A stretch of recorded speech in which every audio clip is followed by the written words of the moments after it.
Book भी sir उसी time आएगा। बुक तुम्हारा फ्री में आएगा। ऑनलाइन जगह पे करती है।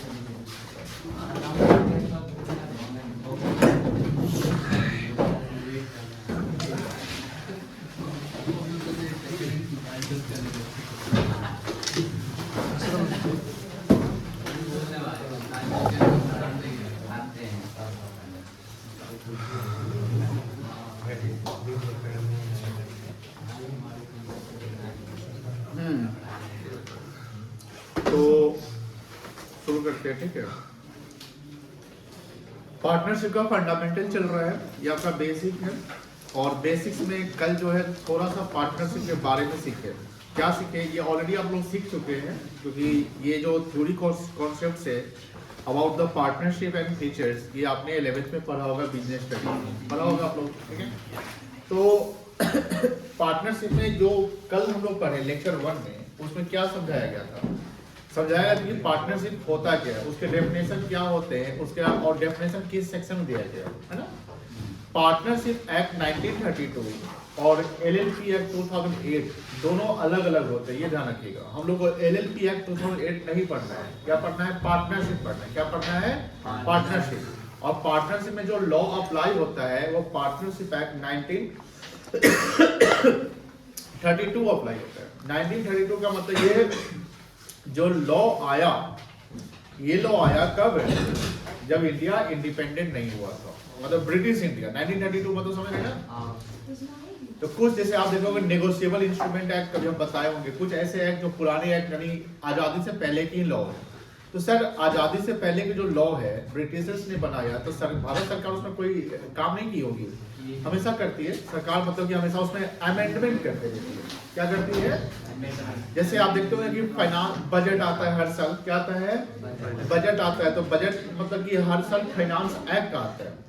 लेकिन अगर आप बजट में देखते होंगे इनकम टैक्स का भी कुछ कॉन्सेप्ट होता है, गवर्नमेंट के एक्सपेंडिचर के कॉन्सेप्ट होते हैं, कहाँ पे खर्चा करना है, कहाँ पे रेवेन्यू जनरेट करना है। तो उसमें इनकम टैक्स की बातें जो होती है वो इनकम टैक्स लॉ के अनुसार इनकम टैक्स एक्ट 1961 के अकॉर्डिंग होता है। तो ये ध्यान रखना है कि पार्टनरशिप एक्ट 1932 हम लोगों को पढ़ना है, एलएलपी एक्ट 2008 नहीं पढ़ना है। एलएलपी एक्ट 2008 का जो अकाउंटिंग होता है, यानी एलएलपी फर्म का अकाउंटिंग होता है, वो थोड़ा सा अलग वे में होता है, वो कॉर्पोरेट कॉन्सेप्ट्स को फॉलो करता है। अब सेक्शन 4 में डेफिनेशन क्या था? हमने बोला था कि आप सबको याद रखने हैं, ये आप ऑलरेडी याद रखे होंगे। तो पार्टनरशिप का डेफिनेशन था, partnership the relation among the person who are agreed to share the profit. और वहां वर्ड सिर्फ प्रॉफिट था, लॉस नहीं था, क्योंकि हम जब कोई चीज इनिशिएट करते हैं तो पॉजिटिव थिंकिंग से चलते हैं। दैट्स व्हाई वहां पर वर्ड सिर्फ प्रॉफिट है। तो agree to share the profit in the business carried on by all और any of them acting for all. यहाँ पर दो चीज इंपॉर्टेंट है, प्रॉफिट एंड बिजनेस। बिजनेस का मतलब कि पार्टनरशिप बिजनेस कर सकता है, सोशल एक्टिविटी पार्टनरशिप में नहीं होती। यानी अगर कोई सोशल वर्क, जैसे मैं कोम के एग्जांपल बताया था कि 5 फ्रेंड अगर कोम में कोई जैसे सोशल वर्क करते हैं, यानी सबको खाना खिलाते हैं, मतलब कि इस टाइप का करते हैं, उन्होंने अपना कंट्रीब्यूशन किया या चंदा वगैरह लेकर किया, तो उसको आप पार्टनरशिप नहीं कह सकते। यानी जो इकोनॉमिक एक्टिविटी हो रहा है, कौन सा एक्टिविटी? Economic activity. और इकोनॉमिक एक्टिविटी 3 चीज होते हैं, जानते होंगे, बिजनेस, प्रोफेशन एंड एम्प्लॉयमेंट होता है। तो यहाँ बिजनेस वर्ड होना चाहिए। पार्टनरशिप में बिजनेस क्या होता है? अब आप बोलेंगे सर बिजनेस जो वर्ड यूज किए हैं, मान लो कि 2 चार्टर्ड अकाउंटेंट, 2 दोस्त या 2 चार्टर्ड अकाउंटेंट मिलकर ऑडिट फर्म खोलता है। ऑडिट फर्म समझते होंगे, जो अकाउंटिंग का काम या ऑडिट का काम करता है। या 2 मान लीजिए जो नॉन चार्टर्ड अकाउंटेंट, 2 ग्रेजुएशन किया, 3-4 दोस्त मिलकर ग्रेजुएशन किया, सीए करने का, या सीए में 2 स्टेप निकला, तीसरा स्टेप में फंस रहा था तो छोड़ छाड़ दिया, क्योंकि उसको पैसे भी कमाने थे, परिवार का एक जिम्मेवारी भी होता है समय के अनुसार। उन्होंने अकाउंटिंग वर्क खोल दिया। ऐसा हो सकता है, नहीं हो सकता?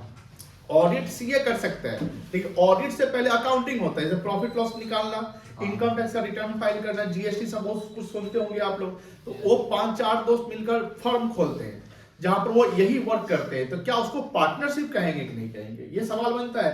आप तो बोलेंगे सर आप तो सिर्फ वर्ड बिजनेस कह रहे हैं, यार ये तो प्रोफेशन हो गया ना। बिजनेस में गुड्स का लेन देन होता है, और प्रोफेशन में क्या होता है? सर्विस का लेन देन। जैसे आप अभी कोचिंग चला रहे हैं, तो यहाँ पर क्या है? ये सर्विस है। तो सर्विस इन द सेंस ये प्रोफेशन में आ जाएगा। किस में आ जाएगा? प्रोफेशन। तो जब पार्टनरशिप की बात बोल रहे हैं, जब हम बिजनेस वर्ड यूज करते हैं, तो business also includes profession. Business also includes profession. It means कि दो सीए ऑडिट फर्म चला रहा है, या दो चार दोस्त अकाउंटिंग चला रहे हैं, दो चार लोग मिलकर कोचिंग चला रहे हैं, ये भी पार्टनरशिप कहलाएगा। बिकॉज यहाँ इकोनॉमिक एक्टिविटी है और उसका इंटेंशन प्रॉफिट बनाना ही है। और आप अकाउंटिंग करें तो क्यों कर रहे हैं? पैसा कमाने के लिए। आप कोचिंग चला रहे हो, क्यों चला रहे हैं? पैसा कमाने के लिए। लेकिन चार दोस्त मिलकर मान लीजिए गांव में फ्री में पढ़ा रहा है लोगों बच्चों को, गांव में फ्री में पढ़ा रहा है बच्चों को, तो उसको हम पार्टनरशिप नहीं कह सकते, कोई दिक्कत नहीं है। रिलेशन लीगल होता है, एग्रीमेंट में ओरल एग्रीमेंट या रिटन एग्रीमेंट कोई भी हो सकता है। ओरल में म्यूचुअली एग्रीमेंट होना चाहिए। म्यूचुअली मतलब कि जो पार्टनर बन रहे हैं वो एग्री होंगे। पार्टनरशिप के डेफिनेशन प्रॉफिट वर्ड भी था, there must be an agreement to share the profit. लेकिन कोइंसिडेंटली अगर मान लो कि लॉस होता है तो जिस रेशियो जिस पर आपने एग्रीमेंट किया कि प्रॉफिट जैसे वैसे बांटना है, मतलब 50% जो भी रेशियो है, लॉस भी आपको उसी रेशियो में शेयर करना है।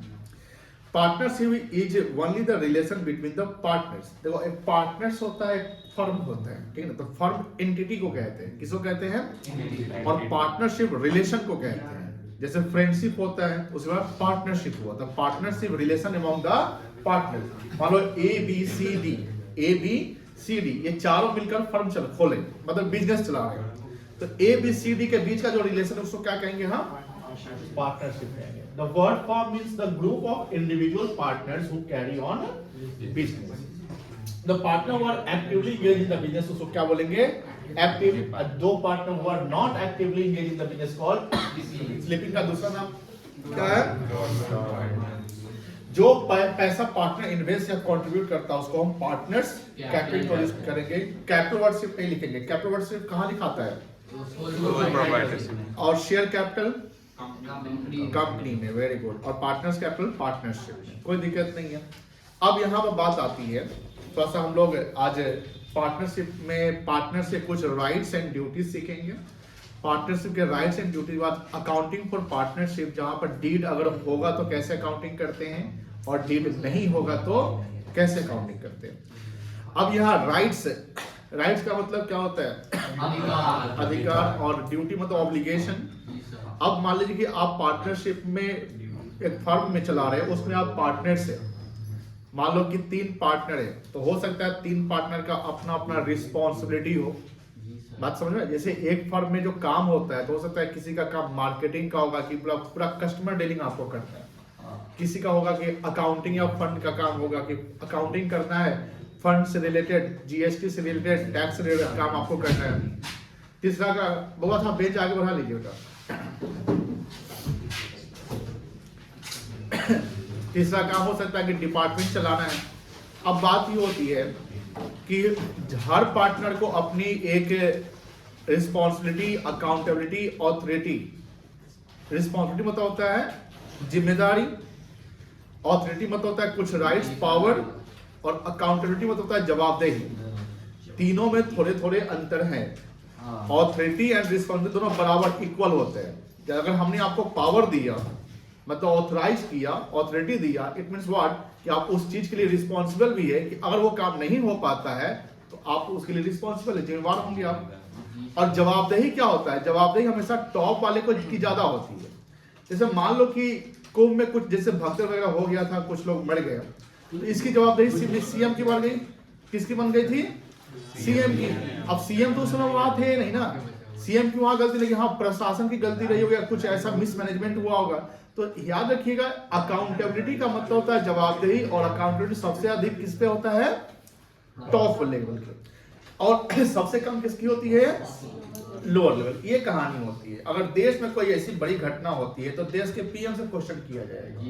अगर आपके गांव में कोई घटना होता है तो गांव का जो हेड, मुखिया जिसे कहते हैं, मान लो शहर में होता है तो डीएम का हेड ये होता है। तो अब यहाँ राइट्स एंड रिस्पॉन्सिबिलिटी की बात होती है, तो पार्टनर्स के अब क्या राइट्स बन सकते हैं, ध्यान से समझिए। ये आपको पॉइंट्स जो बताए जाएंगे आपको याद नहीं करने। आपको अंडरस्टैंड करने की, हाँ पार्टनरशिप बिजनेस एक सिनारियो आपको बनाना है कि हाँ, एक फर्म होगा तो उसमें 3-4 पार्टनर, मिनिमम कितने पार्टनर चाहिए और मैक्सिमम कितना चाहिए 50। तो मान लो कि फर्म है उसके 4-5 पार्टनर मिलकर काम कर रहे हैं, तो उनकी क्या क्या अधिकार हो सकते हैं, एक दूसरे के प्रति भी तो अधिकार हो सकता है। तो अब जैसे आपने ये पढ़ा भी होगा, आई थिंक लिखे भी होंगे, तो पार्टनर्स के क्या राइट्स हो सकते हैं। मान लो कि एक पर्सन है जो सिर्फ अकाउंटिंग का काम, जीएसटी का काम, टैक्सेशन काम करता है, दूसरा सब दूसरे काम करते हैं। तो अगर वो पूरा काम कर रहा है तो दूसरा पार्टनर जो है, मान लो कि ए अकाउंटिंग कर रहा है, जीएसटी काम, तो बी जो है क्या इससे अकाउंटिंग का सवाल सब पूछ सकता है कि नहीं। बुक्स ऑफ अकाउंट जो होते हैं उसको एक्सेस कर सकता है, नहीं कर सकता है, पूरा अधिकार है क्योंकि मालिक तो वो भी है ना। अब आप अकाउंटिंग मान लो कर रहे हैं, आप अकाउंटिंग हो सकता है कि सेल्स जो है आपने अंडर कास्ट कर दिया। सेल्स क्या कर दिया, अंडर कास्ट का मतलब क्या होता है, कम कर दिया जानबूझकर, यानी कुछ ऐसे चीज है, कुछ ऐसे चीज है जिसको आपने दिखाया ही नहीं। कैश सेल्स ऐसा रहा होगा, हो सकता है कि हमने कैश, कोई कस्टमर आया कैश में खरीदा, हमने कैश में सेल कर दिए, सामान बेच दिया, पैसा के लिए कोई एंट्री हम नहीं किए। अब वो अकाउंटिंग करने वाला बंदा जो है, जो पार्टनर है, वो तो अपना पैसा पॉकेट में रख लेगा, या कुछ ऐसे चीज है जो उसको नहीं दिखाएगा। तो ये कहीं ना कहीं जब तक अब दूसरा पार्टनर को अगर डाउट होगा तो वो एक्सेस समझते हैं ना, क्या होता है बुक्स ऑफ अकाउंट को एक्सेस, भैया बुक्स ऑफ अकाउंट थोड़ा दिखाइए, हमको थोड़ा सा देखना है। ये डायरेक्टली नहीं बोलेगा हमको आप पे डाउट हो रहा है तो हम बताइए, देखिए क्या प्रॉफिट है क्या लॉस है। तो ये पहला राइट्स क्या बनेगा, access the to books of account. दूसरा कि बिजनेस में जो प्रॉफिट वगैरह हो रहा है तो उसमें हर पार्टनर का अधिकार बनेगा प्रॉफिट लेने का, प्रॉफिट लेने का राइट्स होगा। लेकिन लॉस हुआ तो क्या बनेगा, ड्यूटी। बात समझे, यस सर, नहीं समझे। समझ गए। अगर फर्म को लॉस होता है तो लॉस सहने का ड्यूटी ना बनेगा, भैया लॉस में तो सहना है, आपका ड्यूटी बनता है लॉस लेना, ठीक है ना। लॉस लेना का राइट नहीं, लॉस का क्या होगा ड्यूटी, लेकिन प्रॉफिट का क्या होगा अधिकार, राइट्स। कोई दिक्कत नहीं है, दो पार्ट हो गए। तीसरा क्या होगा, मान लो कि वो बिजनेस जो है थोड़ा सा लार्ज स्केल पे है, टर्नओवर ज्यादा है। टर्नओवर का मतलब पैसा जो आता है, टर्नओवर का मतलब सेल्स, टर्नओवर का मतलब क्या होगा। अब सेल्स और टर्नओवर ज्यादा है तो मान लो कि उसका ऑडिट होता है, क्या होता है। अब जो ऑडिटर है उसे कंसल्ट करने का राइट्स हो सकता है, उसे कंसल्ट करने का क्या हो सकता है राइट्स। कंसल्ट मतलब क्या होता है, कंसल्ट करना मतलब बात करना। मान लीजिए कि आप सिर्फ अकाउंटिंग करके आप सिर्फ ऑडिटर से बात करते हैं, इनको भी मन कर रहा है बात करने, कर सकते हैं। बैंकर से अपना बात करने का, तो these are some rights of the partners. तो राइट्स का मतलब अधिकार, जो आप बिजनेस में है उसमें आपका अधिकार, क्रेडिटर से बात करना, कस्टमर से आप पैसा डिमांड करना, जिसको हम डेटर कहते हैं, कोई दिक्कत नहीं है। अब पार्टनर्स के ड्यूटी क्या हो सकती है, अगर किसी का राइट्स है किसी दूसरे के प्रति तो उसका ड्यूटी बन जाएगा। मान लो कि ए ने बुक्स ऑफ अकाउंट मेंटेन किया, बी का राइट है भैया बुक्स ऑफ अकाउंट दिखाओ, तब ए का ड्यूटी है बुक्स ऑफ अकाउंट दिखाना। प्रॉफिट हुआ तो राइट हो गया, लॉस हुआ तो क्या हो गया ड्यूटी। और क्या हो सकता है ड्यूटी, कि मान लो जो कॉन्फिडेंशियल चीज, बाबा इधर फोकस करो, कॉन्फिडेंशियल चीज, कॉन्फिडेंशियल मतलब कॉन्फिडेंशियल चीज क्या होता है, कुछ ऐसे चीज जो सीक्रेट होते हैं जो आप पर टॉप लेवल या पार्टनर्स के बीच में ही रखना है, एम्प्लॉय को शेयर नहीं करना है। एम्प्लॉय को अगर हम शेयर कर देंगे तो हो सकता है कुछ गड़बड़ हो सकता है।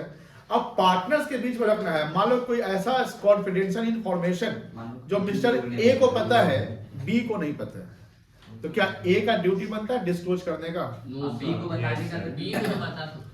वही बात मैं बोल रहा हूँ कि A B C D 4 partner है, ए को कोई इंफॉर्मेशन मिला कहीं से, कॉन्फिडेंशियल इंफॉर्मेशन जो फर्म का है, फर्म के लिए है, तो क्या उसका ड्यूटी बनता है बताने के लिए एकदम। तो इंफॉर्मेशन शेयर करना, इंफॉर्मेशन को डिस्क्लोज करना क्या है, एक तरीके से ड्यूटी। ये एग्जाम में generally rights and duty of partner आते हैं, ध्यान रखिएगा। कैसे आएगा, define partnership and explain the rights and duties of partner. Is a theory question जो एग्जाम में आने का चांस बहुत ज्यादा रहता है, पार्टनरशिप के फंडामेंटल चैप्टर से। लेक्चर 2 लिखिए।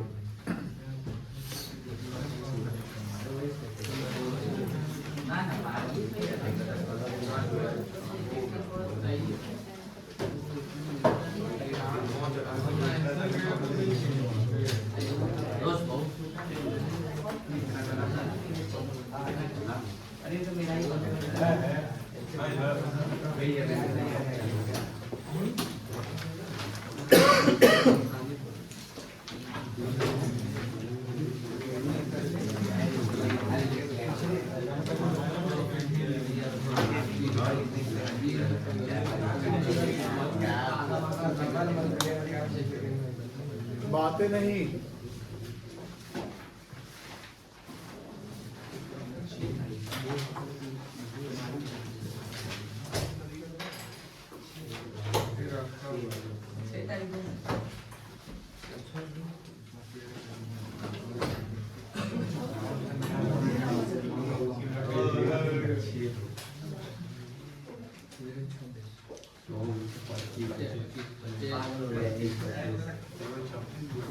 उत्कर्ष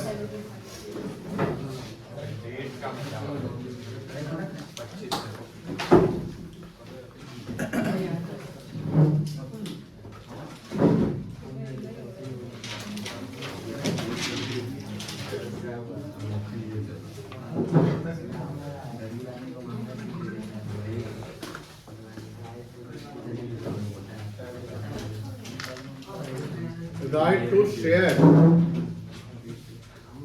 the profit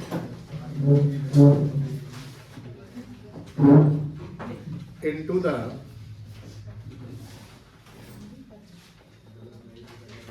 business.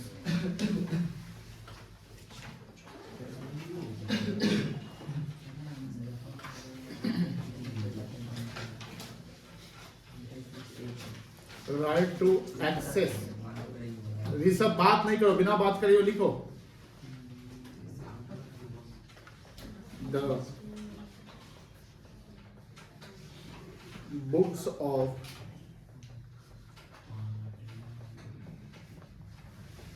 accounts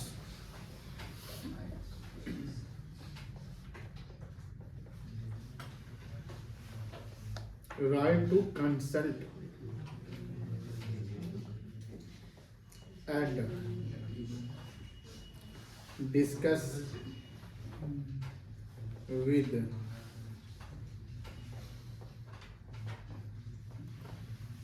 auditor.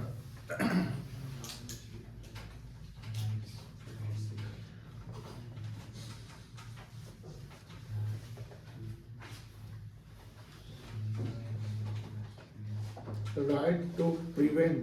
Prevent मतलब क्या होता है?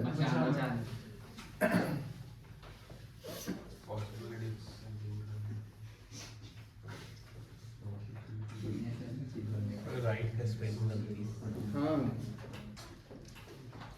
ठीक बोले आप। राइट टू प्रिवेंट और प्रोहिबिट। प्रोहिबिट मतलब मना करना, मतलब to take admission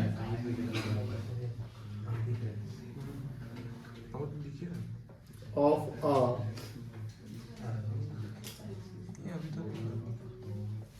new partner.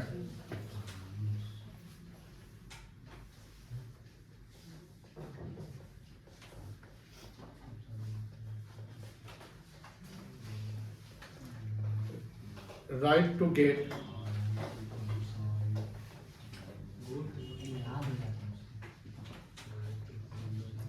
information from supplier. हो गया सर, इतना ही। Duty.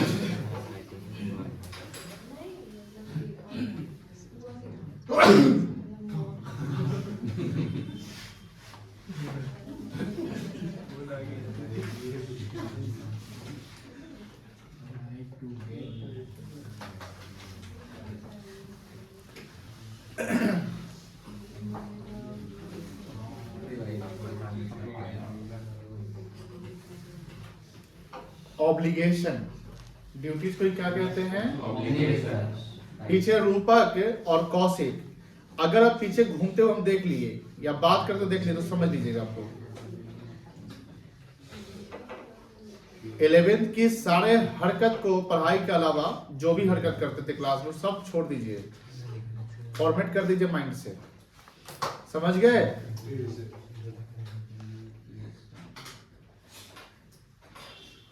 अब एक कमी पढ़ाई में रह गया तो समझ लेना, कौशिक तुमको थोड़ा ज्यादा बोल रहे हो, समझ रहे हो तुम, सुन रहे हैं मेरी बात, यस सर नो सर कुछ नहीं बोल रहा है, हाँ यस सर ठीक। ऑब्लिगेशन का स्पेलिंग बोलो तुम, मतलब क्या होता है ऑब्लिगेशन, मतलब क्या होता है? वादा। एक काम करिए आप आइए, सौम्य आप भी आइए, उसके साथ बैठिए, आइए आगे, आइए जल्दी आगे।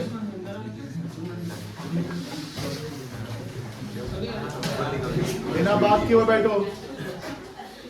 ऑब्लिगेशन का मतलब क्या होता है? वादा।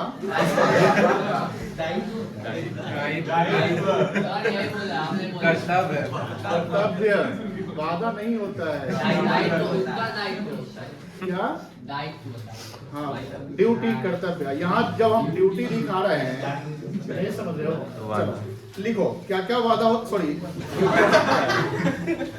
तो अलग वादा बोल दिया।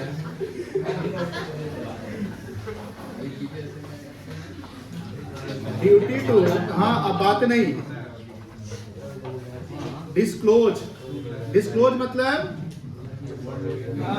देखो बहुत सारे वर्ड है, उसको हम डिस्कस करके हिंदी मतलब बताते हैं, तो हो सकता है कुछ बच्चे को जिसका इंग्लिश पता, उसका हिंदी नहीं पता होगा, तो लिख लीजिएगा, सुन कर आप छोड़ मत दीजिए, सुन लिया हो गया, क्योंकि आप लोगों को पता है कि गेटवा के नीचे उतरिएगा भूल जाइएगा क्या बोले थे sir. Duty to disclose all the, बात नहीं, relevant information,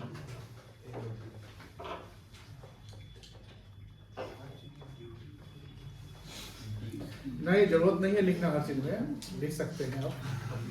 duty to disclose all the relevant information of business with all partners. अब यहाँ एक वर्ड आया है रेलिवेंट, मतलब जो रेलिवेंट का मतलब अब क्या है? जो जिसका मतलब, हाँ मतलब कि जो कोई मतलब का, मतलब काम का चीज हो, बिना मतलब, रेलिवेंट। इरेलिवेंट होता है जो बिना काम का, ठीक ना?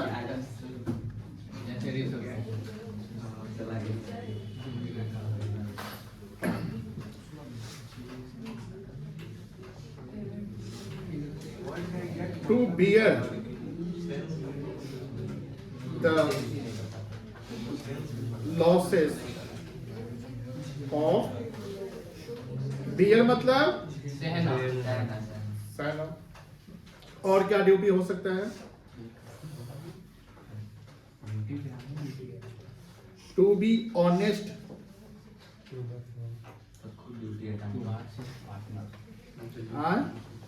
खुद लगा दिए बिजनेस के प्रति बिजनेस के प्रति तुम रहबे करो। बिजनेस। और क्या ड्यूटी हो सकता है?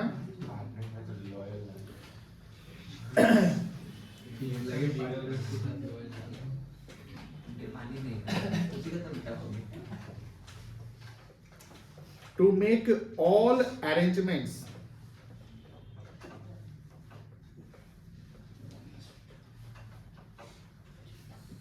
which is necessary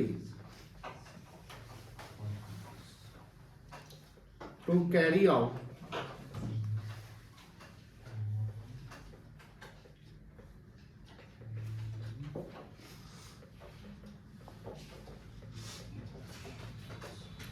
business activities.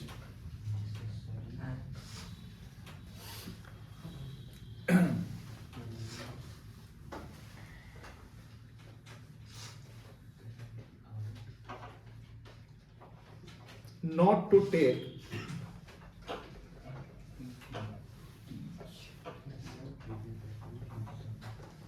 personal benefit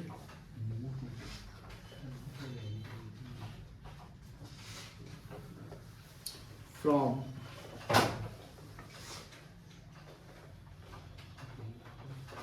business.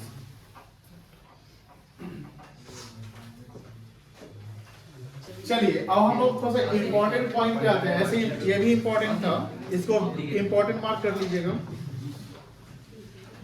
और ये होमवर्क ये है अभी तक के लिए, ये याद कर लीजिएगा, इसके पॉइंट्स हम पूछ सकते हैं, ध्यान रखिएगा। और पूछ सकते हैं का मतलब हम किसी से पूछ लेंगे, और वहां पर आप ये नहीं बोलेंगे सर हमको याद नहीं था या नहीं बताया था, क्योंकि क्लास में सब रिकॉर्ड हो रहा है। ध्यान रखिएगा। और हम जो होमवर्क देते हैं हम अपने आप को याद रखते हैं कि हमने क्या होमवर्क दिया है। तो 11th में हम माफ करते थे, 12th में हम माफ नहीं करेंगे, क्योंकि माफ कर देंगे तो फिर नंबर कम जाएगा। ये ध्यान रखिएगा। 5.5 पॉइंट ये याद कर लीजिएगा। इसके अलावा अगर आपको आपके मन में एक्स्ट्रा कोई 2 आता है तो वो भी ध्यान रखिएगा, ठीक है ना, बट ये याद रखना है। अब जो हम लोग अगले पड़ाव पे आते हैं, किसी का छूट नहीं लिखा है, लिखो। अगले पड़ाव पे आते हैं तो अगला पड़ाव है हमारा अकाउंटिंग। मुंह से पेन निकालिए। Accounting for partnership. केशव आप ट्रेन से आते हैं कि ऑटो से आते हैं, कैसे आते हैं आप? तो आप जल्दी घर से निकलिए। अब क्योंकि क्लास 8 बजे सबको बोल रहे हैं, क्लास 8:05 तक शुरू हो जाएगा।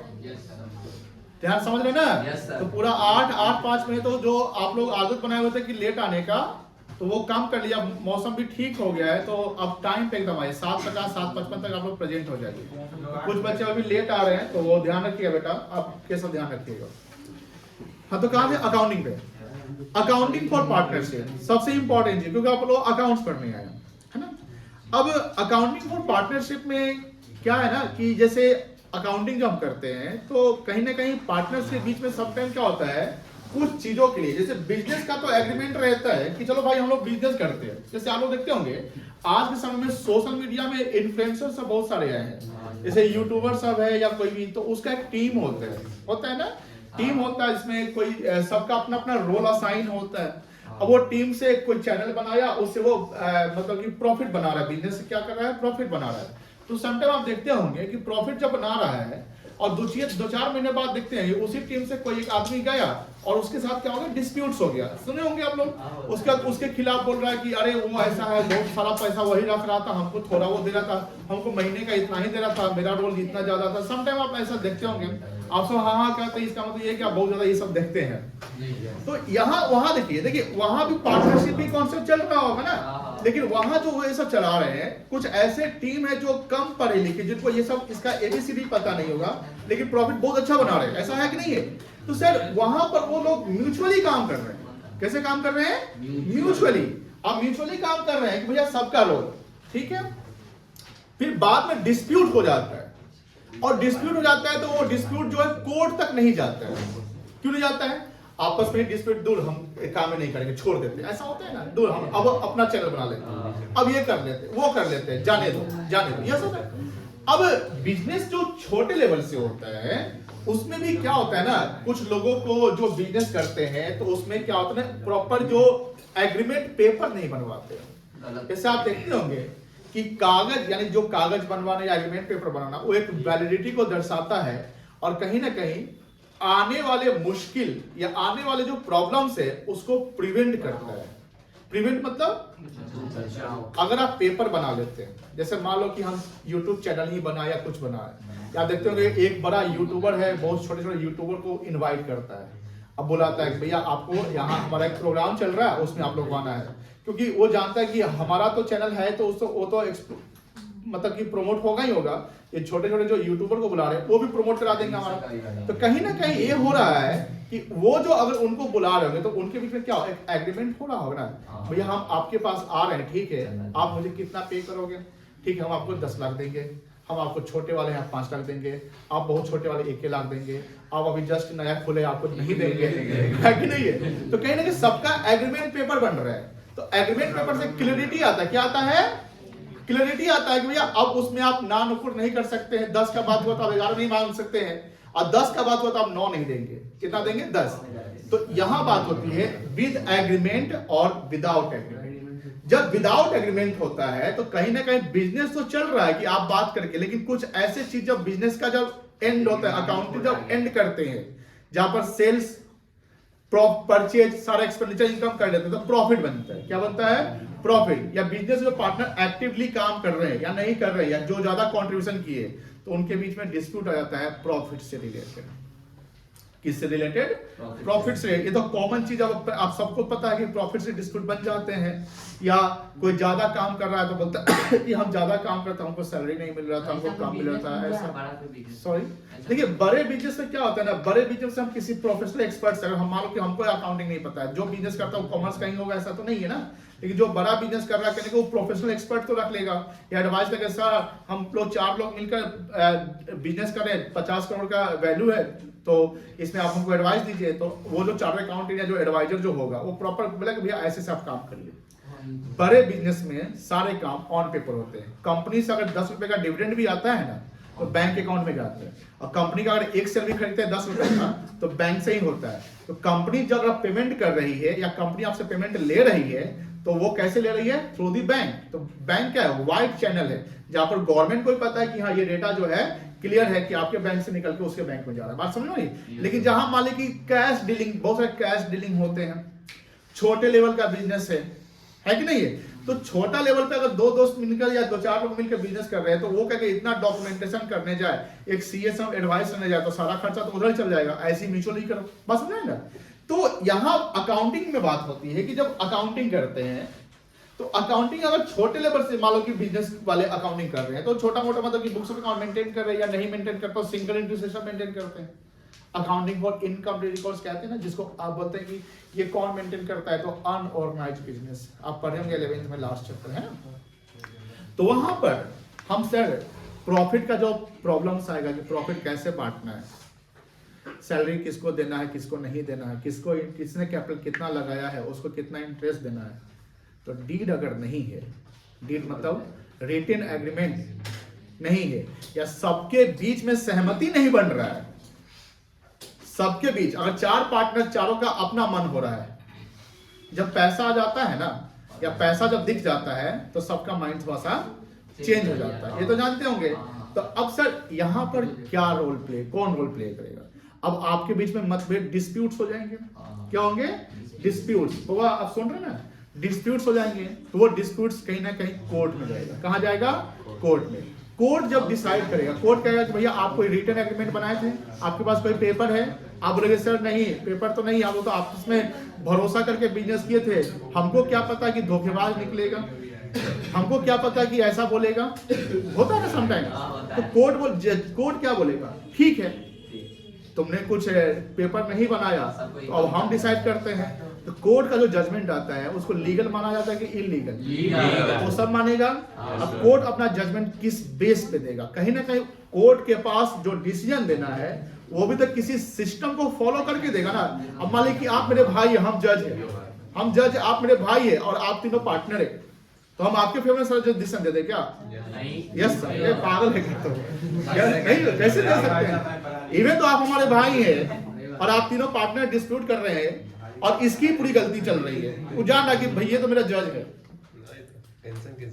तो कुछ उसको कुछ भी नहीं, वहां पर तो जज न्यूट्रल होगा ना। जज क्या होता है? न्यूट्रल होगा, वो बायस नहीं होगा। बायस समझते हैं? बायस नहीं होगा, वो क्या एक सिस्टम फॉलो करेगा। भाई कोई ऐसा आधार होना चाहिए जिससे हम जजमेंट दे सके। अब देखिए ध्यान से, जब चैप्टर शुरुआत हुआ था तो वहां लिखा गया था पार्टनरशिप एक्ट 19। तो एक्ट में कुछ बातें तो होंगी ना, जब कोई कानून बनता है तो वो वहां पर प्रोज कौन से आगे होने वाले प्रॉब्लम सब उसके समाधान किया। ऐसा अगर होगा तो जान रहा है कि अगर बिजनेस चल रहा है बिना एग्रीमेंट पेपर का बन रहा है, तो फ्यूचर में ऐसा प्रॉब्लम्स आएगा। और जब ऐसा प्रॉब्लम आएगा तो क्या करेंगे? आप समझिए ध्यान से। When there is no any written agreement or where there is no any partnership deed into the business, then profit will be divided equally among the partners. ये रूल है। रूल एकदम गड़बड़ नहीं है। आप ज्यादा कैपिटल लगाए होंगे आपको प्रॉफिट। सब बताएंगे भैया, सब बताएंगे, चुपचाप सुनिए। जजमेंट आएगा, profit will be divided equally by law. अब समझिए, ए बी सी 3 पार्टनर है। एक ने लगाया 50 लाख, एक ने लगाया 40 लाख, एक ने लगाया 5 लाख। 5 लाख वाला बहुत तेज था, वो पढ़ के गया था 12th का कॉमर्स क्लास। अब वो पढ़ के गया था, वो अपना पूरा जालसाजी कर दिया, वो 5 लाख लगाया, बोला कि भाई चलो हम है ना पूरा सपोर्ट करेंगे, चलो ना, है ना, ठीक है। और ये सब दिमाग मतलब लगा दिया। अब समझिए, एक ने लगाया 50 लाख, एक ने लगाया 10 लाख और एक ने लगाया 5 लाख। तो अच्छा 40 लगाया था, तो 50 40 90 5 कितना हो गया? 50 लाख। अब यहाँ पर बात है कि प्रॉफिट सपोज करिए प्रॉफिट 30 लाख की होती है। कितने की होती है? 30 लाख की होती है। अब जो 50 लाख लगाया है, एक 40 लगाया और एक कितना लगाया है? 5 लाख। अब प्रॉफिट हुआ है 30 लाख। तो यहाँ जो पार्टी होगा वो तो बोलेगा सबसे अधिक हमको चाहिए। क्या बोलेगा? सबसे अधिक हमको चाहिए। 40 वाला बोलेगा ठीक है हमको भी तो चाहिए, तेरा तो थोड़ा ही ना कम लगाया है। अब 5 वाला बोलेगा हाँ तेज बनता है, डीडे नहीं है ना,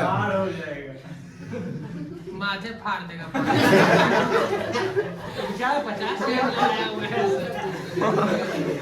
मर जाएगा उसका पैसा। आराम से सीखिए, बिजनेस है, हॉस्पिटल नहीं चला रहे।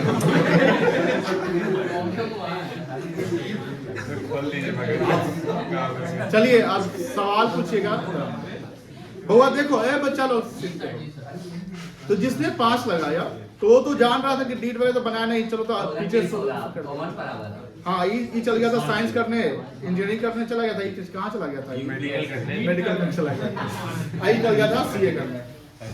अब देखिए ध्यान से, हमने क्या बोला कि जब डीड या कोई रिटन एग्रीमेंट नहीं है, और ये सब सवाल आपके ध्यान रखना, ये सब आपके पार्टनरशिप के डिसोल्यूशन तक ये कॉन्सेप्ट आने वाले हैं। वहां कहीं मान लो कि डिसोल्यूशन का चैप्टर चल रहा है, वहां पर पार्टनरशिप का क्या डीड या प्रॉफिट का कैसे शेयर करना है वो मेंशन है कि प्रॉफिट कैसे बांटना है। बात समझ रहे हैं? तो प्रॉफिट कैसे बांटना ये मेंशन नहीं है, तो डीम्ड मानेंगे कि प्रॉफिट कैसे बटेगा? Equally. Whatever the capital may be of the partners, कोई कैपिटल हो, 50 हो या किसी का 0 हो, तीनों के बीच में इक्वली डिवाइड होगा। बात समझ रहे ना? तो सर अब यहां पर अगर ये बोलता कि हम इसका रेशियो बनाते हैं 50 40 और 5 का, मान लो बोलता कि जितना ज्यादा कैपिटल जो लगाया वो ज्यादा लेगा, तो ये गलत हो जाएगा। कैसे बटेगा? 1:1:1। ये 3 बार 1 क्यों लिखे? क्योंकि 3 पार्टनर है, और 4 बार रहता 4 पार्टनर था 1:1:1, यानी 1/3 1/3 1/3। अब सर एक सवाल और, आप में से किसी का बन रहा होगा, नहीं बन रहा होगा तो हम बनवा देते हैं। सर मान लीजिए तीनों पार्टनर गहरे दोस्त हैं थे और पार्टनर हैं, और तीनों म्यूचुअली एग्री कि भैया ठीक है हम लोग 50 40 एंड 5 में ही बांट लेंगे। बात समझिए ध्यान से, कोई डीड नहीं बनाया है, कोई डीड लेकिन म्यूचुअली एग्रीड है कि हम प्रॉफिट जो बांटेंगे इस रेशियो बांटेंगे, यानी इसका कोई ऑब्जेक्शन नहीं है, इसका भी कोई ऑब्जेक्शन नहीं है, इसका भी कोई ऑब्जेक्शन नहीं है।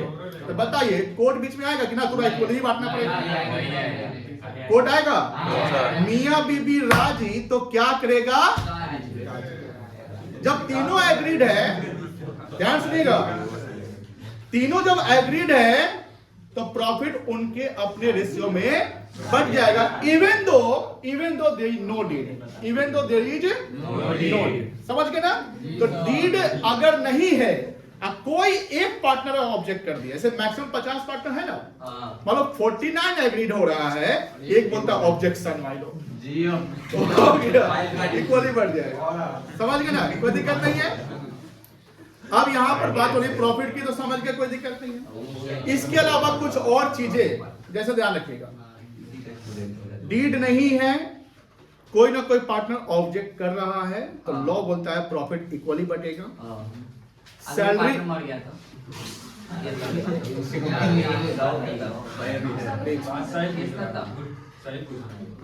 ऑब्जेक्शन करने से पहले मर गया कि ऑब्जेक्शन करने के बाद? तो करने के बाद मर गया तो कहीं ना कहीं वो केस चल रहा है कोर्ट के पास, कोर्ट को तो पता है कि ये ऑब्जेक्ट कर चुका है, तो इक्वल ही बटेगा। अगर ऑब्जेक्शन करने से पहले मर गया, सुनो, ऑब्जेक्शन करने से पहले मर गया तो डीम उसके जो नॉमिनी होंगे उनको ये सब मतलब कि ये क्या बोलते हैं डिसाइड करने का राइट चला जाएगा। आप डिसाइड करिए कैसे बटेगा। नहीं समझे? मतलब सबको मारना। मान लो कि मिस्टर ए मर गया हाँ। तो मिसेज ए को डिसाइड करना है कि कैसे बटेगा। लेडी जानवे करते बोली ना बोलिए बटेगा, ठीक है। लेकिन हाँ अगर जो मर गया उसी का कैपिटल ज्यादा होगा तो बोलेगा नहीं कैपिटल में बटेगा। तो दूसरा कोई ना कोई अब देखिए जब प्रॉफिट ज्यादा रहता है ना ऑब्जेक्ट हो जाता है, लेकिन क्या होता है ना शुरुआत के 1-2 साल जो होते हैं वो अच्छा चला। वो जैसे ऐसे बढ़ जाएगा म्यूचुअली एग्रीड, बाद में दिक्कत होता है। हाँ तो पहले हमने क्या बोला कि प्रॉफिट कैसे बटेगा इक्वली। दूसरा कि सैलरी चाहे एक्टिव पार्टनर हो या स्लीपिंग हो किसी को नहीं मिलेगा। सैलरी किसी को नहीं मिलेगा। कब नहीं मिलेगा? जब डीड या एग्रीमेंट नहीं हो। डीड होगा तब तो डीड के अकॉर्डिंग, देखो डीड हो गया मतलब कि पेपर बन गया तो पेपर में जो लिखा हुआ उसके अकॉर्डिंग, पेपर ही नहीं बना तो नहीं मिलेगा। 2 पॉइंट समझ गए? तीसरा इंटरेस्ट ऑन कैपिटल, ये वर्ड सुने होंगे। कैपिटल पे जो इंटरेस्ट कैलकुलेट होता है वो टाइम बेसिस पे कैलकुलेट होता है। टाइम बेसिस का मतलब समझ रहे हैं? मतलब कि जिस समय आपने कैपिटल इन्वेस्ट किया वहां से interest at the end of the accounting year, और at the end of the accounting year कितने प्रकार के होते हैं? तो क्या क्या? फाइनेंशियल ईयर और calendar year. Calendar year. Calendar क्या होता है? तुम बताओ बेटा, कैलेंडर ईयर बताओ। उत्कर्ष नाम है बेटा आपका, बोलिए कैलेंडर ईयर बताइए। नहीं पता है? बादशाह आप बोलिए बेटा। सिंपल, कैलेंडर जो हमारे घर में है सिंपल है। अब बात होती है कि इंटरेस्ट ऑन कैपिटल की जो बात होगी, या तो ये भी हो सकता है कि जो 50 लाख लगाया तो लगा अरे भाई ऐसा करते हैं सब लोग 10-10% बांट लो, तो 50 लाख वाले को 10% 5 लाख मिल जाएगा, 40 वाले को 4 लाख मिल जाएगा, अब 5 लाख वाले को 50,000 मिलेगा। फिर बोलेगा ऑब्जेक्शन, ये तो जान रहा है कि हमको 50 मिलेगा, ये 5 लाख लेके चल जाएगा, नहीं मिलेगा। बात समझ रही है? तो डीड नहीं है तो इंटरेस्ट ऑन कैपिटल भी नहीं मिलेगा। तो सर क्या मिलेगा सर, कुछ तो बताइए। 2 ही चीज मिल सकता है। एक मिलेगा अगर किसी पार्टनर ने लोन दे रखा है। क्या दे रखा है? Loan and capital both are separate. Capital is the investment, capital is the internal liability of the firm. Capital क्या होता है? तो इंटरेस्ट ऑन कैपिटल नहीं मिलेगा, लेकिन अगर लोन किसी पार्टनर ने दिया, लोन को हम एडवांस भी कहते हैं। क्या कहते हैं? एडवांस भी कहते हैं। तो इस पे लॉ बोलता है, यानी पार्टनरशिप एक्ट 1932 बोलता है, पता है क्या? कितना परसेंट? 6%। वाह बेटा, 6% पर एनम मिलेगा। कितना परसेंट? 6%। सर अगर मार्केट में 10% चल रहा है तो भी आपको मिलेगा 6। अगर आपने लोन दिया, प्लीज सुनिए, मान लो ये जो 5 लाख बोला है ये और चालाकी किया, ये 50 लाख लोन के रूप में लगा दिया। समझ लेते हो कि 5 लाख कैपिटल और 50 लाख लोन, और ये बोलता है कि हमको 10% चाहिए। फिर ये दोनों ऑब्जेक्शन कर देगा, बोलेगा हाँ अब तू तेज बनेगा, अब 6% मिलेगा, लेकिन लोन पे इंटरेस्ट मिलेगा, कैपिटल पे इंटरेस्ट नहीं मिलेगा। तो पहला चीज ये है कि लोन पे इंटरेस्ट कितना परसेंट मिलेगा।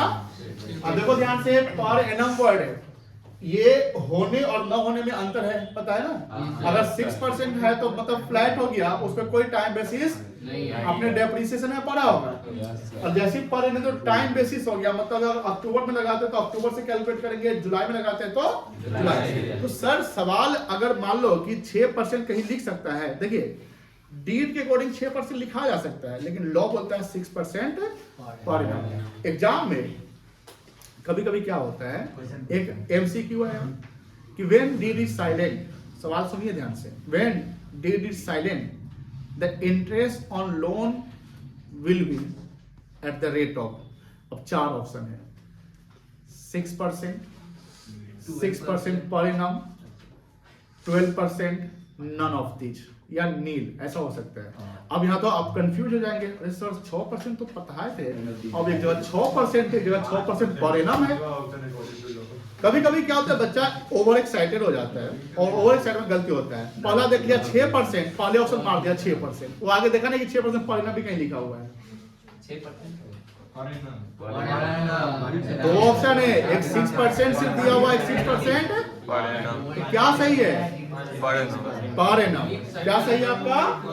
कोई दिक्कत नहीं है। दूसरा एक चीज और मिलेगा पार्टनर को, अगर मान लो कि जैसे ABC में B का अपना कोई बिल्डिंग है, मार्केट में है, और उसी बिल्डिंग का एक फ्लोर वो पार्टनरशिप बिजनेस के लिए दे दिया गया है। अब वहां पर बात हो रही है कि भैया रेंट एक कॉन्सेप्ट आता है, जानते होंगे। तो पार्टनरशिप फॉर्म में जो पार्टनर जिसका बिल्डिंग है वो बोलता है भैया देखो मेरा बिल्डिंग है, बिजनेस चल रहा है, इसमें सबको फायदा हो रहा है, तो मेरे बिल्डिंग को भी फायदा कराओ, रेंट दो। अब यहाँ पर रेंट की जब बात होगी ना, ध्यान रखिएगा, तो रेंट जो है जो मार्केट रेट बनेगा, मतलब कि जिस लोकेशन में बिल्डिंग है, तो आप जानते होंगे कि आजकल जो रेंट का एग्रीमेंट होता है वो स्क्वायर फीट के अनुसार हो जाता है कि हाँ इतना स्क्वायर फीट, तो इजी है कैलकुलेट करना, या म्युनिसिपल वैल्यूएशन के अनुसार कि चलो यहाँ पर ये रेट चल रहा है, तो इस रेट के अनुसार जो रेंट बनना चाहिए वो रेंट पार्टनर को मिल जाएगा। तो दो चीज मिलेगा, एक मिलेगा इंटरेस्ट ऑन लोन और एक मिलेगा रेंट टू पार्टनर। अब ध्यान रखिएगा ये जो रेंट टू पार्टनर, हाँ ये 6% फिक्स है, अगर डीड में अगर ज्यादा होगा, डीड में अगर 10% मिल जाएगा।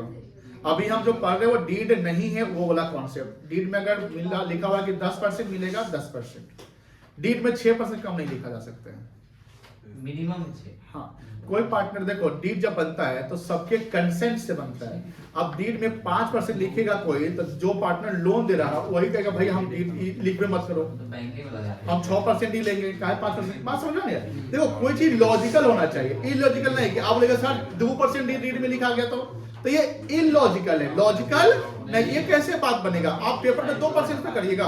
अगर आपसे कोई लोन मांग रहा है या आप किसी को पैसा दे रहे हैं, आप बोलते हैं कि हम 2% पर एनम आपको इंटरेस्ट मिलेगा, आप दीजिएगा?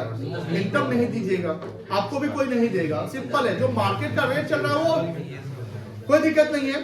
तो यहां पर इंटरेस्ट ऑन लोन, दो चीज, interest on loan and rent to partner, ये दोनों चार्ज अगेंस्ट प्रॉफिट होते हैं।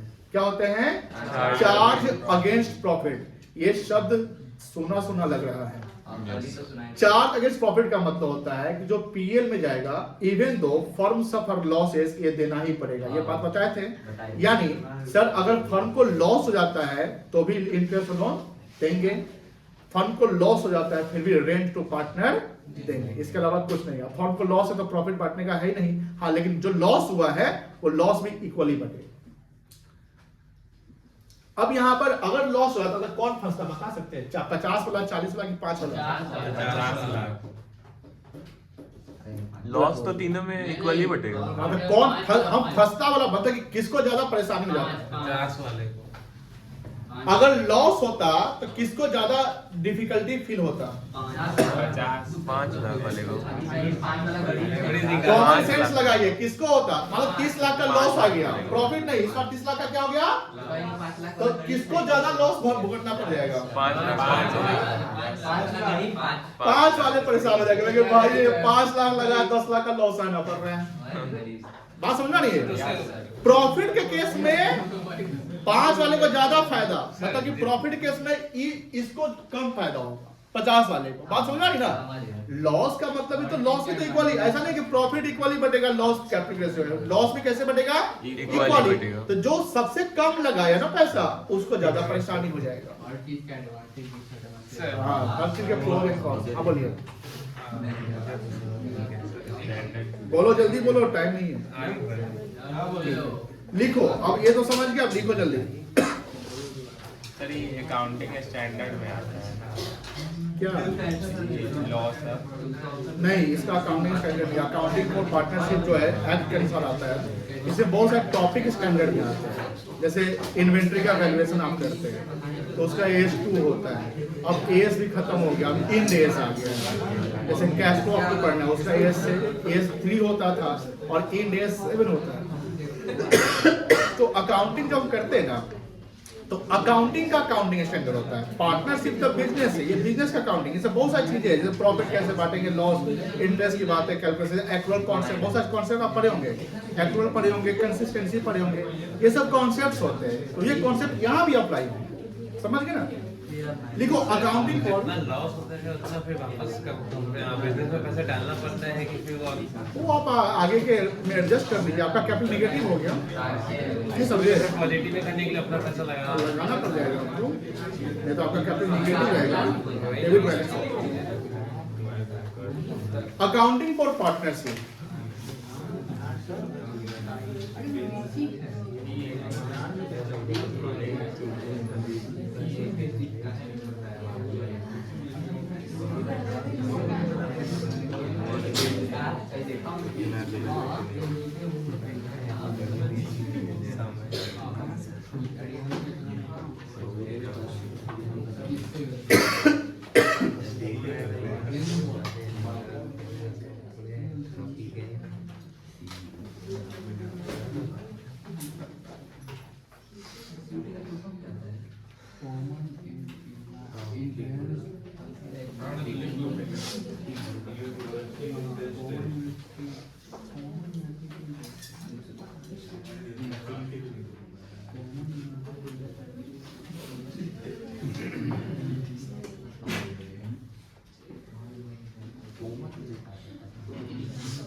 शेयर ऑफ प्रॉफिट कैसे बटेगा? Equally.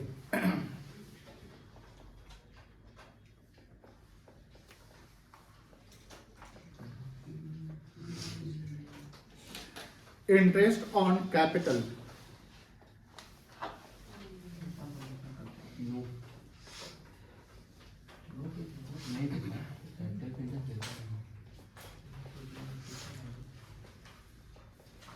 Interest on drawings,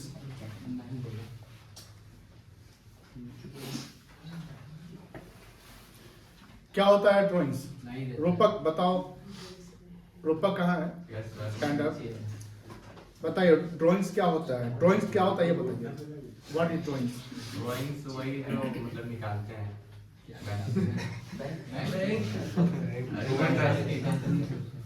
company का जो कैपिटल होता है फिर कंपनी वर्ड हमने किसी को बोला था, कंपनी वर्ड यूज नहीं करा, पार्टनरशिप है क्या? उसका जो कैपिटल होता है उसमें से जो हम लोग पैसा निकालते हैं हाँ वो गलत एक्सप्लेन करता है। अब तुम कौन पिटेंगे? तो दोनों को बोले थे अलग अलग बैठो तो कॉन्सेप्ट बने जाएगा। चलो कोई और बता सकता है? कौन बता सकता है? आप दोनों बता सकते हैं, और कौन बता सकते हैं? पर्सनल यूज के लिए जो प्रॉफिट में से पैसा निकालता है, जैसे कम लॉस हो गया तो लॉस हो गया तो क्या? सिंपल सी बात है, when the owner or proprietor or partner withdraw from the firm for their private use। देखिए ध्यान से, अभी हमने एक वर्ड बना प्राइवेट यूज में पैसा कोई निकालता है तो बच्चा आपको ऑब्जेक्ट करता है सर पर्सनल यूज बोलिए, बात बराबर ही है। ध्यान रखिएगा क्वेश्चन में आपके प्राइवेट वर्ड भी आएंगे तो वहां पर हिम्मत बोलिए कि प्राइवेट वर्ड लिखा होगा तो ड्रॉइंग्स नहीं होगा। प्राइवेट भी लिखा रहेगा, पर्सनल भी लिखा रहेगा, हाउस होल्ड भी लिखा रह सकता है। हाउस होल्ड का मतलब क्या हुआ? घरेलू, डोमेस्टिक यूज भी रह सकता है। तो ये सब चीज ऐसे हैं जो आपके मतलब समझ रहे ना कि एक ही वर्ड का अलग अलग मीनिंग है। तो यहाँ ध्यान रखिएगा कि personal, private, domestic, house hold, इस सबका मतलब क्या हुआ कि आप ड्रॉइंग्स कर रहे हैं। क्या कर रहे हैं? ड्रॉइंग्स। तो इंटरेस्ट ऑन ड्रॉइंग्स भी चार्ज नहीं। लेकिन एक सवाल है, इंटरेस्ट ऑन कैपिटल क्या है? फर्म के लिए एक्सपेंस है कि इनकम है? इनकम है। वेरी गुड, फर्म के लिए एक्सपेंस है। पार्टनर को मिलेगा ना, पार्टनर है प्रोप्राइटर, बिजनेस अलग अलग हो गया। बिजनेस देगा किसको? पार्टनर को। बिजनेस देगा किसको? पार्टनर को। तो बिजनेस में तो खर्चा है, जैसे आपने 11th में पढ़ा ना, वही सेम कॉन्सेप्ट 11th में ये भी इंटरेस्ट ऑन ड्राइंग पढ़ा था। इंटरेस्ट ऑन ड्राइंग फर्म के लिए क्या है? इनकम है, कोई दिक्कत नहीं है। हाँ? बहुत देर से क्रैश कर गया। लिखो। हाँ, इंटरेस्ट ऑन ट्राई के बाद क्या लिखेंगे? सैलरी,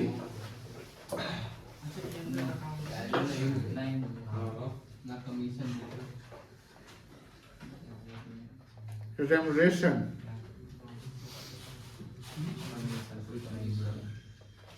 कमीशन,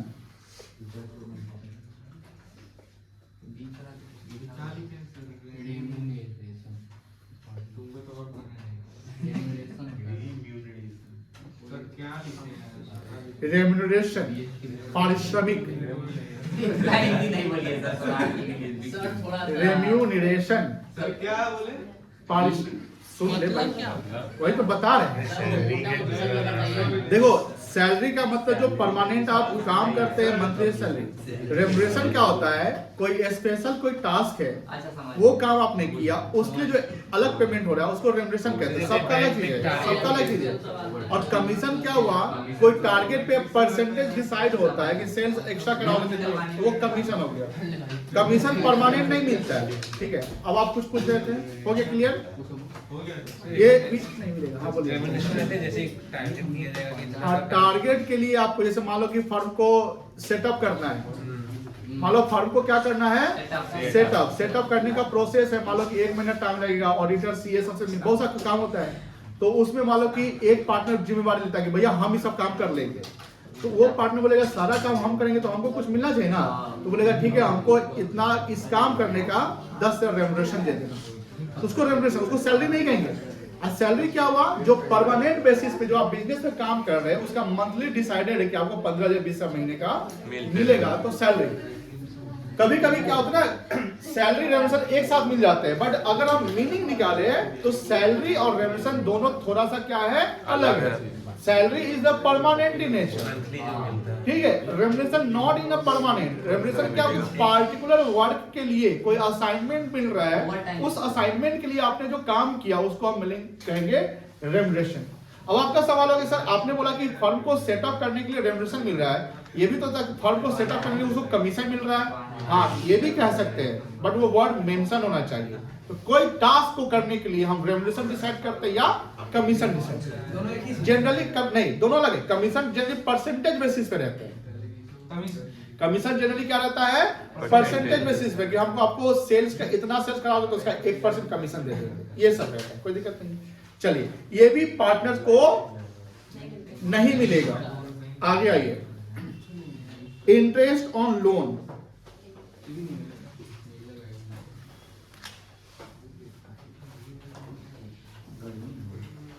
उत्कर्ष, लोन का दूसरा नाम क्या बताया थे अभी?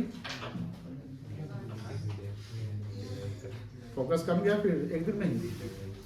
केशव आप बताइए, लोन का दूसरा नाम क्या है? पार्टनर जो लोन देता है उसको दूसरा चीज और कहते हैं, एडवांस कहते हैं। बताइए, इसलिए फोकस पूरा रखिए ध्यान से।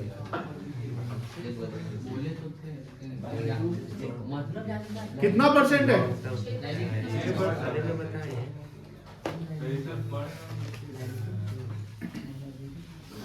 लोन का नेचर लायबिलिटी होता है, लेकिन लोन का दूसरा नाम क्या होता है? हम ये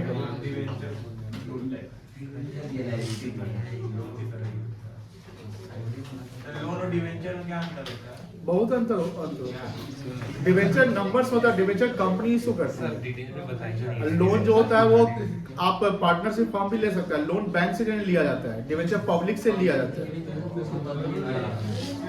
कोई चीज के बदले डिवेंचर लोन के अगेंस्ट में आप सिक्योरिटी देते हैं, डिवेंचर के साथ जनरली सिक्योरिटी नहीं भी देते हैं, आप देते भी हैं। डिवेंचर शेयर जैसा होता है बट नेचर अलग होता है। डिवेंचर नंबर में होता है, डिवेंचर जैसा शेयर नंबर में होता है वैसे डिवेंचर नंबर में होता है। ये आपको वॉल्यूम 3 नहीं, वॉल्यूम 2 कंपनी काम जो पढ़ोगे तो पूरा डिटेल्स आ जाएगा। उसके 15-10 क्लास जब करिएगा डिवेंचर का तो उसमें पूरा क्लियर हो जाएगा। अरे सर ऑफ क्लियर हुआ या 12th में अभी जस्ट तो अभी नहीं गया है, पार्टनर से 4 महीना लग जाएगा तेरा, उसके बाद में पहुंचेगा। अरे पूरा पार्टनरशिप 105 मिलेगा मिलेगा मिलेगा, इससे मिलेगा। Will be provided. चलिए और कुछ तो है ना इसमें?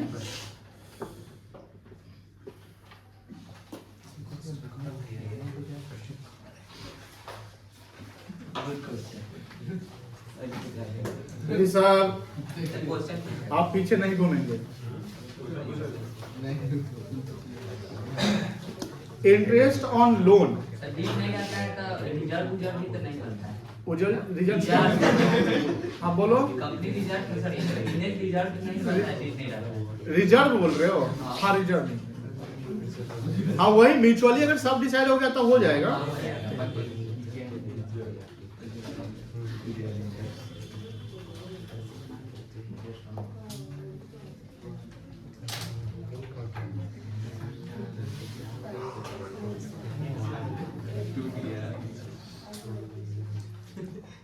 हाइलाइटर कैरी करते हैं? कैरी करिए, जो हम हाईलाइट करते हैं उसको आप लोग भी हाईलाइट करेंगे।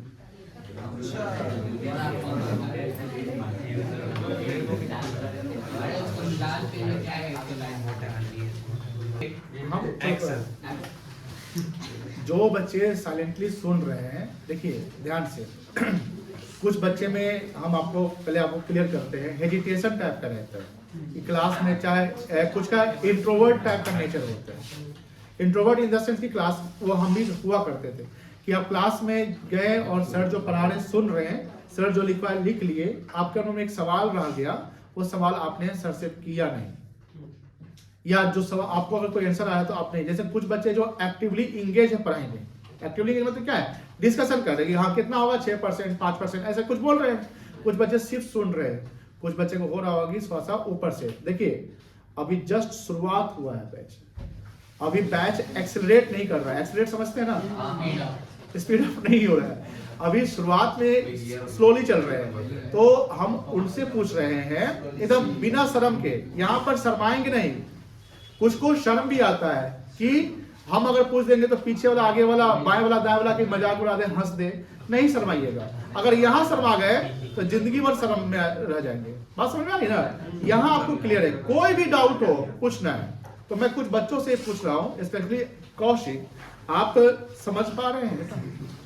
समझ रहे हो ये? ठीक है। उत्कर्ष आप नए नए हैं, फर्स्ट डे आपका, ये समझ रहे बेटा? ठीक है। और उधर उबैद तुम समझ रहा है, साहिल तुम समझ रहे हैं ना, उधर बादशाह, प्राची आप समझ रहे हैं बेटा, खुशी नहीं, क्या साक्षी समझ रहा है? ठीक। देखिए हम सबसे स्पेशली पूछ दिए समाज के सामने, अब कल हम पूछ दें, कल हम सवाल पूछेंगे आप ही लोगों से जिनका आप नाम अभी ले लिए हैं। तैयार है? हाँ अभी तक जो पढ़ा दिए हैं, बात समझ आ रही ना? इसलिए एकदम आपको माइंड को फ्री रख के पढ़ना है, माइंड में कोई दबाव नहीं। और एक चीज और, क्लास के ड्यूरेशन में हम किसी को डांटते हैं तो दिल पे, दिमाग में मत लेना, क्योंकि उसे क्या होगा, सर डांट दिए हैं, लड़की के सामने डांट दिए हैं, डांट दिए हैं, अब होगा क्या, दिन भर वही ले रह जाएगा क्लास में। तो आप ध्यान नहीं देंगे, बात समझ आएगा? ध्यान नहीं देना है बेटा, उस पर डांट एक प्रसाद है। क्या है? प्रसाद। तो उसको, क्योंकि उससे क्या होगा, वो हैम्पर आपके पढ़ाई कर देगा। बात समझा ना? हैम्पर किसको करेगा? पढ़ाई को। क्योंकि आपको पूरा फोकस करना है किस पे? जैसे अभी केशव को देख रहे हैं, जो चीज पढ़ा रहे हैं वो ऑलरेडी पढ़ कर आया, ये अच्छी बात है, वो अच्छी बात है। वो कहीं पढ़ा है, रिसर्च किया, रिसर्च वो कर रहा है बच्चा, है ना? तो ये जरूरी है। कोई चला गया लखनऊ रिसर्च करने, वहां पर अभी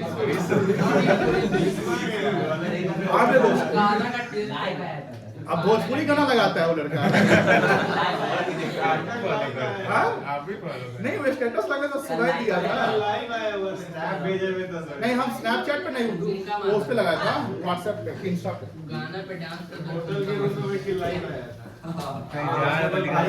तो यहाँ बैठाएंगे। हाँ ये समझ गए? चलिए नेट प्रॉफिट, अब देखो कैलकुलेशन सिखा रहे हैं आपको, कैलकुलेशन सीखे। Net profit for the year कितना आया है? कैसे बनेगा? इक्वली। लेकिन ध्यान रखिएगा, वो पूरा 1 लाख नहीं बटेगा अभी, बिकॉज इस 1 लाख में कहीं ना कहीं पैसा आ चुका है कुछ देने का। जैसे यहाँ सैलरी का बात है तो नहीं मिलेगा, यहाँ इंटरेस्ट का बात है नहीं मिलेगा, यहाँ पर कैपिटल का बात था नहीं मिलेगा, यहाँ किसका बात था कितना निकाले थे ऑर्डरली बताओ 1500। अब देखो 1 लाख तुम प्रॉफिट कमाए, अब 1500 इंटरेस्ट तुम किसी को देना है, इसी से निकाल कर दे दो, दे दिए ना, बोलो हाँ। Yes, sir. कितना बच गया 98,000। अभी से कैलकुलेशन आपको करने आता है, सेम तरीका है 98,500, उसको कहेंगे डिविजिबल प्रॉफिट। क्या कहेंगे? Divisible profit. Divisible profit is the profit which are available to distribute among the partners. यानी सारा कुछ देने के बाद, यहाँ सारा कुछ में तो इंटरेस्ट और लोन ही सिर्फ था ना। Yes, sir. तो इंटरेस्ट और लोन देने के बाद जो प्रॉफिट हम बांटेंगे, जो प्रॉफिट बांटेंगे, फर्म्स का जो बिजनेस प्रॉफिट, जो नेट प्रॉफिट आया, नेट प्रॉफिट कहां से आता है? किस अकाउंट से नेट प्रॉफिट? पीएल अकाउंट से आता है। पीएल अकाउंट के बाद एक और अकाउंट जो हमको यहां पढ़ना है उसको बोलते हैं पीएल एप्रोप्रिएशन अकाउंट। क्या बोलेंगे? PL appropriation. तो यहां पर इंटरेस्ट और लोन ही दिया गया है। क्या दिया गया है? तो इंटरेस्ट और लोन देने के बाद जो 98,500 पैसे बच रहे हैं, that profit will be called divisible profit. Divisible मतलब का डिस्ट्रीब्यूटेबल प्रॉफिट जो हम पार्टनर को देंगे। तो जो प्रॉफिट पार्टनर को देने के लिए है उस प्रॉफिट का क्या नाम है? अभी जस्ट बोले divisible profit. Sir divisible profit और नेट प्रॉफिट क्या सेम है? नो, सेम नहीं है। नेट प्रॉफिट पीएल से आ रहा है, उसके बाद भी सपोज की पार्टनर कुछ देना है, जैसे रेंट वगैरह देना है, कुछ और चीज देना है, तो वो नेट प्रॉफिट के हिसाब से दे दीजिए, एक मिनट वो दे दीजिए। और उसका जो प्रॉफिट बच रहा है उसको क्या बोलेंगे हम? Divisible profit. एक बच्चा का सवाल है कि सर रेंट तो पीएल में डलवा रहे थे, ध्यान रखिएगा, रेंट हम पीएल में डलवा रहे थे, इंटरेस्ट लोन भी हम पीएल में डलवा, क्योंकि 4 अगेंस्ट प्रॉफिट होता है। लेकिन यहाँ पर क्या है कि जो हम नेट प्रॉफिट जो निकाल रहे हैं उसमें ये नहीं डाला गया है, वो डालना पड़ता है, नहीं डाला गया, यानी वो देना है। तो अभी क्या देना है? Interest on loan. अब कितना प्रॉफिट आया? 98,000। कितना शेयर आएगा? 44,250। कितना? 44 कैसे आ जाएगा? 49,250 यही ना आएगा? Yes sir. कोई दिक्कत? इंग्लिश इंग्लिश में तो बोले हैं 49,000 बोल रहे हैं। पूछो ना वहाँ बताओ सर। पॉइंट उन्होंने दोनों का सब वो है, बोर्ड पास में क्या हुआ? दोनों एग्री ही है। सवाल यहाँ पर सही बोल रहे हैं। बोथ पार्टनर म्यूचुअली नहीं, वो बोलता है कि इंटरेस्ट चाहिए, वो इंटरेस्ट चाहिए, डीड नहीं है। अगर डिसीजन नहीं बना है, एग्रीमेंट नहीं म्यूचुअली, तो सब पे म्यूचुअली एग्रीड होना है। किसी पार्टिकुलर थिंग्स पे आप म्यूचुअली एग्रीड नहीं हो सकते। सर तो इस पार्ट में तो 2 ही पर्सन है, तो हमने क्या बोला? म्यूचुअली अगर एग्रीड होना है तो हर चीज के लिए म्यूचुअली एग्रीड होना है, प्रॉफिट के लिए भी, इंटरेस्ट के लिए भी, हर सैलरी के लिए भी। लेकिन अगर आप ऊपर पे डिस्प्यूट कर रहे हैं, इंटरेस्ट ऑन कैपिटल पे डिस्प्यूट नहीं कर रहे, लेकिन इंटरेस्ट और लोन पे भी आप डिस्प्यूट तो कर रहे हैं ना, तो कहीं ना कहीं हर चीज पर डिस्कशन नहीं बन रहा है, तो कोर्ट बोलेगा कि सबको हम नल एंड वाइड करते हैं और पार्टनर्स एक्ट 1932 का लॉ अप्लाई करते हैं, और पार्टनर्स एक्ट 1932 जो कहेगा उसके अनुसार चलना पड़ेगा। दैट्स व्हाई यहाँ पर दोनों पार्टनर जो इंटरेस्ट पे सिर्फ एग्री हो रहा है, सिर्फ इंटरेस्ट एग्री हो रहा है, वो अलाउ नहीं कर रहा है। समझ गए? कोई दिक्कत नहीं सर। नहीं है। कितना मिलेगा प्रॉफिट? 49,250। कोई दिक्कत नहीं है। सर। अगर हम सवाल डाल दे तो बना कर लाएंगे? Yes sir. बोलो ना हाय ना। Yes sir. सिर्फ सवाल डाल देते हैं। Yes sir. डाल दे सर। डाल दीजिए।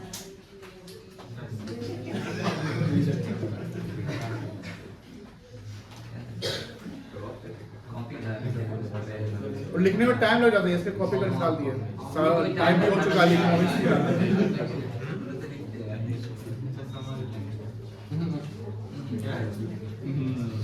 आज शाम तक या किसी भी समय में कुछ क्वेश्चंस आपके बुक के चले जाएंगे, 1-2 इसी बेसिस का, तो वो भी बना लेना है, ध्यान रखिएगा।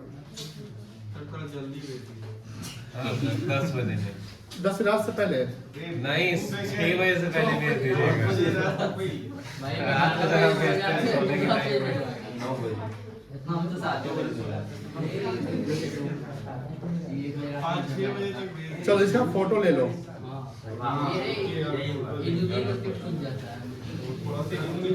फोटो ले लो ऐसे ग्रुप में, ये क्लासरूम में चल जाएगा।